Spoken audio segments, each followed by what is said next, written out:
अस्सलाम वालेकुम नाज़रीन, मां आहियां शुएब अली उमरानी ऐं तव्हां ॾिसी रहिया आहियो BR टाइम न्यूज़। सभ खां पहिरियां शामिल कंदासीं हीअ रिपोर्ट। पाक फ़ौज अफ़गान आर्मीअ जे 5 ऑफिसर जो सूदो 46 जवाननि खे पाकिस्तान में पनाह ऐं महफ़ूज़ रस्तो ॾेई संदन हयातियूं बचाए वरितियूं। ISPR मूजिबि गुज़िरियल राति देर सां चित्राल जे अंदरो सेक्टर वटि अफ़गान फ़ौज जे कमांडर पनाह लाइ पाक फ़ौज सां राब्तो कयो।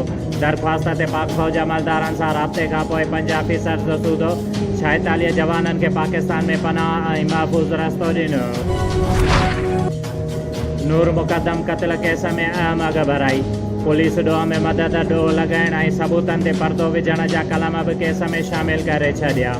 मौत जो सबबु मजिस्ट्रेट ज़रिए मालूम करण जो कलम बि शामिल। वज़ीर आज़म इमरान ख़ान सिंध जे सूरत हाल ते एला सतह जे इजलास अॼु सॾाए वरितो। सिंध जे गवर्नर इमरान इस्माइल ऐं सिंध असेंबलीअ में अपोज़िशन लीडर हलीम आदिल शेख ऐं अरबाब रहीम इस्लामाबाद पहुची विया। सिंध अंदरि पार्टीअ खे मुनज़्ज़िम करण लाइ हिकमत अमली जोड़ी वेंदी।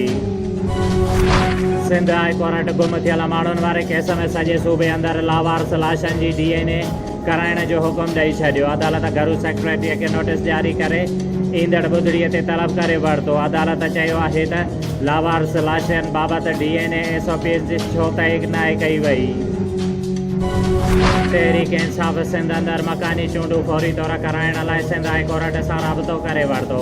खुरमशेद ज़मा समेत PTI जे 6 MPs पारां दाख़िल करायल आइनी दरख़्वास्त में मौक़िफ़ इख़्तियार कयो वियो त सिंध में मकानी इदारा अगस्त 2020 में ख़तमु थी विया आहिनि।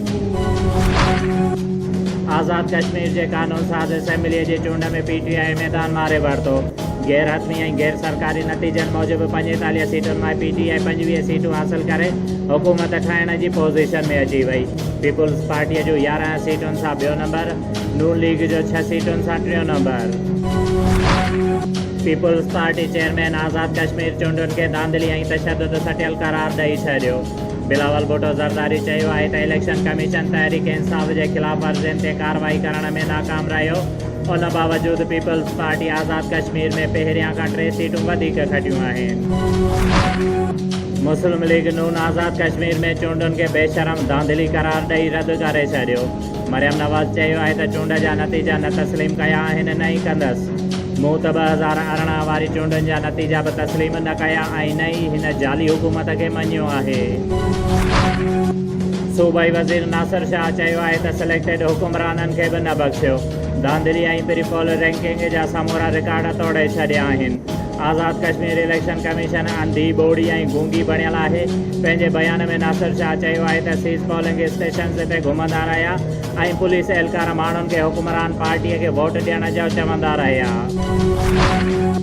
60 मेल लॻ 3 चक सहेलो में PPMP हाजी अली हसन ज़रदारीअ जे मान में अलाह रखियो नड़ ऐं संदसि साथियुनि पारां ताजपोशी प्रोग्राम रखियो वियो ऐं संदसि मान में दोस्तनि जे हिकु आलीशान जलसो रखियो वियो, जंहिंमें ख़ुसूसी शिरकत हाजी अली हसन ज़रदारी, रईस आशिक़ हुसैन ज़रदारी, ज़िलई सदर अकबर जमाली, वडेरो हुज़ूर बख्श बिरोई, मीर ख़ालिक़दाद बिरोई, परवेज़ अहमद डाहिरी, शाहजहान उन्नड़, ग़ुलाम सरवर उन्नड़, नबी बख्श उन्नड़, ग़ुलाम मोहम्मद उन्नड़, शेरबाज़ ख़ान मरी, हाजी सईद ख़ान मरी, अब्दुल रसूल बिरोई ऐं केतिरनि ई अॻुवाणनि जलसे में शिरकत कई।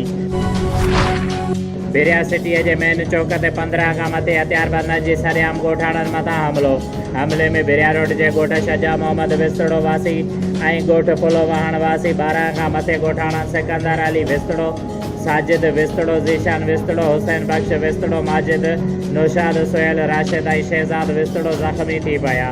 ज़ख़्मियुनि खे शहरनि ऐं बिरिया सिटी पुलिस इस्पताल मुंतक़िल कयो। पीपुल्स पार्टीअ जो मरकज़ी अॻवान सैयद हसन अली शाह, क़ौमी असेंबलीअ जो मेंबर सैयद अबरार शाह, अगूणो तहलका नाज़िम बिरिया सैयद हसन अली शाह, डबरो में डॉक्टर मोहम्मद मलूक मंगी साहब ऐं इंजीनियर सईद मंगी राइशगाह ते मुलाक़ात कई ऐं जंहिं पार्टीअ में शिरकत कई ऐं इलाइक़ाई मसइलनि ते ॻाल्हि ॿोल कई। और नाज बलोचिस्तान अवामी पार्टीअ जो मरकज़ी अॻवान मीर ख़ालिद जान बुज़ैंजो, मीर नहमतुल्लाह, मीर ज़फ़रुल्लाह बुज़ैंजो मरहूम मौलवी मोहम्मद क़ासिम जी वफ़ात ते संदसि ॻोठ पहुची ताज़ियत कई। शुएब अली उमरानीअ खे ॾींदा इजाज़त। वधीक ख़बरुनि ऐं अपडेट्स लाइ ॾिसंदा रहो BR टाइम न्यूज़।